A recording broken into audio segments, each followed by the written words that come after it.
Hi, welcome back for another Tool Time Tuesday. I'm Melissa Muir. This is part 2 of Project 4 in the Revere series.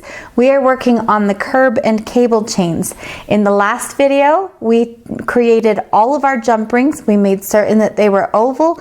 I discussed how to make certain you've got the right ratios, the right measurements, because it is so important in order for this chain to work. So in this video, we are going to solder all of our links together, prepare them and make sure that they are ready to do the twist, and then we will be mounting it onto a board so that we can do that final filing stage that gives us that characteristic trait of a true curb chain. Let's check it out now. So the first thing I want to do before I actually close any of these rings is to apply a little bit of flux to the faces of the areas that I've cut. And this is going to help make certain that the solder will flow into here. Now, those of you guys who know me, I'm the queen of flux. I flux everything. But in this case, we want to flux very little. And the reason for that is that I am using copper in this case, and I'm going to be using a silver solder. I don't want all of my solder to go everywhere. So we want to just lightly flux the face of these, and then once we close them, we might add a little bit more flux just to the seam a little bit, but I definitely don't want to flux the entire ring. Now that they're all fluxed, I'm going to close about half of them. We'll solder those closed, and then we will assemble the chain and solder the remaining pieces. Now, as I showed you last week, what we want to do is we want to have our chain nose pliers come in, hold the side of one side of the ring, and then with our flat nose pliers, we're going to squeeze and twist to close that ring. And I'm going to do this for about half of the rings.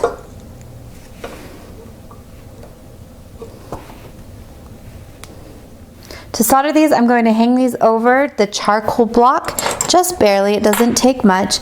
I'm going to use my propane oxygen torch, and we want to have kind of a nice tight flame, not too tight. You want to have that lovely flame there that's got good oxygen and fuel mix. We're going to come in from the underside of the ring. Never at any point do I actually want to heat that solder itself. We want to go just until that solder flows right into that join.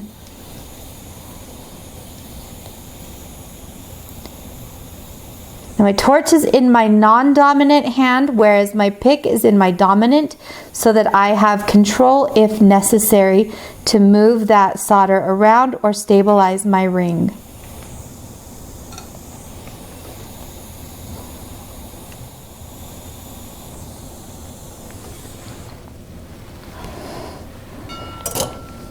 Now that we have these, I will quench and then begin to assemble my chain. So here's something I'd like to point out. This particular ring, my solder, either I had quite a bit of solder or the flux just allowed it to flow a little further than I would like. At this point in time, I can take a file and clean that up just a little bit to remove the excess of that. And now would be the time to do that before we begin to put the rest of our chain together. So one thing I'd like to point out, because we made our rings in oval and we are going to be twisting this chain, what is going to happen is where these seams are, where we have our solder, they are actually going to kind of overlap, and you're really not going to see much of that seam. So having your solder right there is going to be less visible than if we had done it out here on the side. To assemble my chain, I'm going to open my rings that are unsoldered and insert 1 to 2 soldered rings, making certain that their solder join is away from the join that I'm about to create.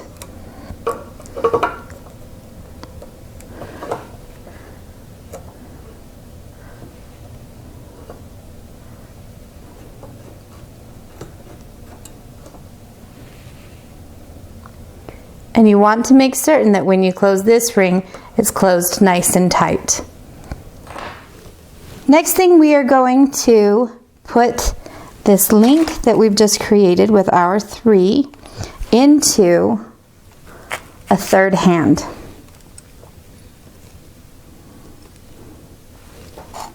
Again, I want to keep these other 2 joins as far away as possible from the join that I'm about to create right here.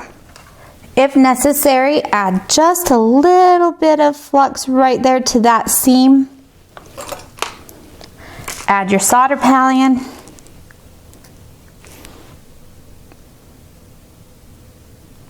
And we're going to repeat the process of that soldering.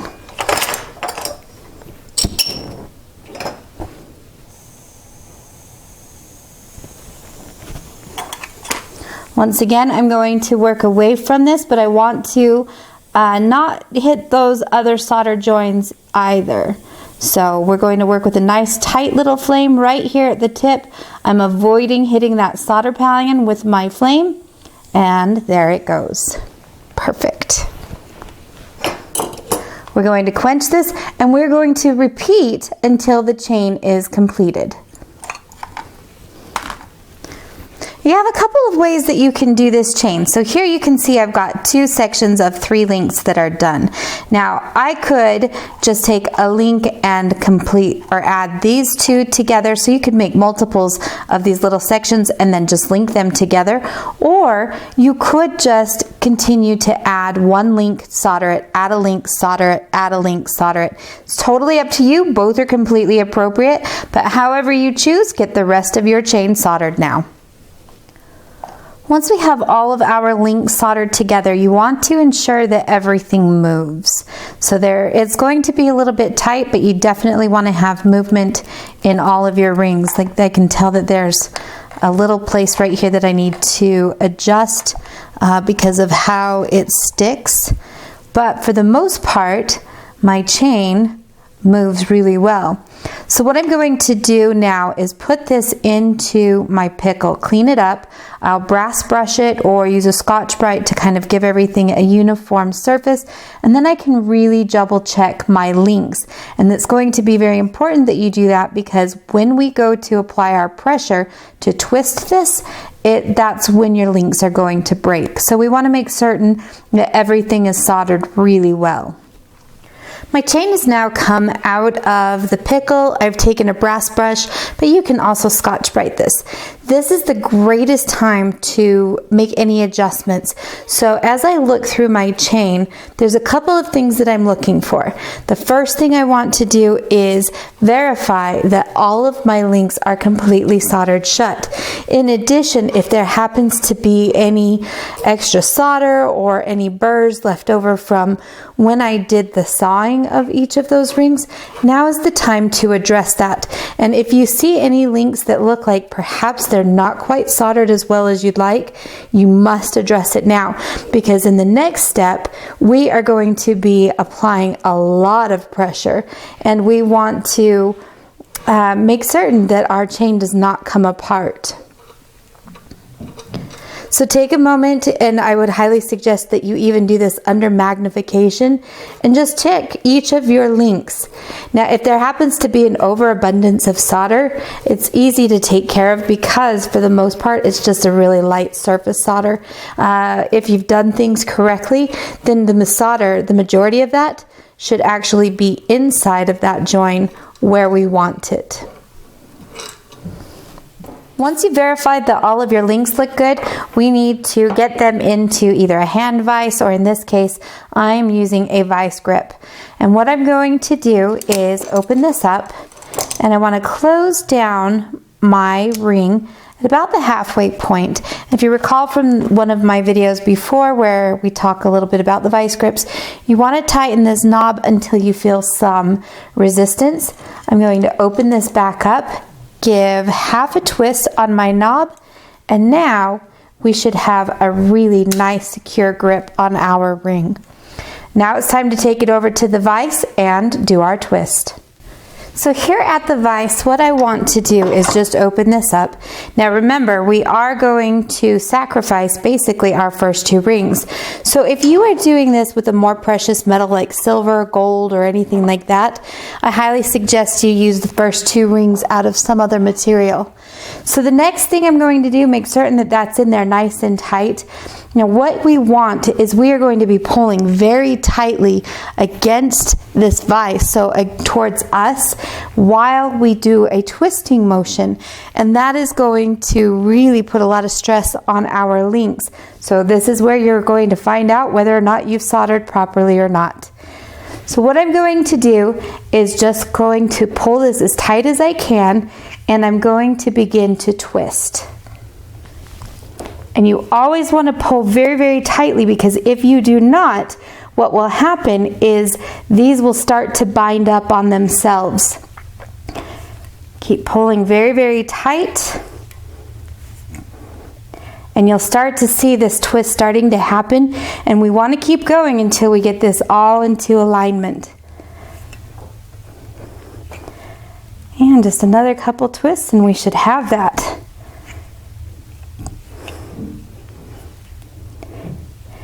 We're almost to a flat plane here.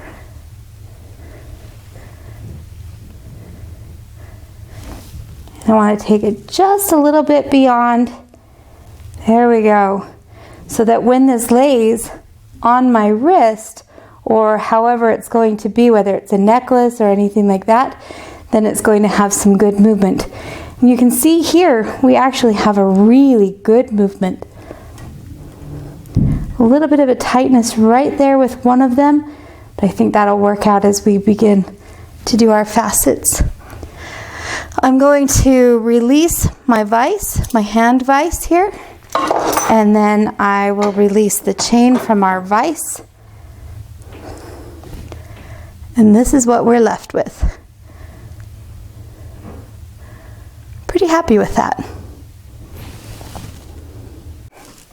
Now that we have the chain all soldered together, everything looks good there, we've provided the twist, now it is time to file our facets.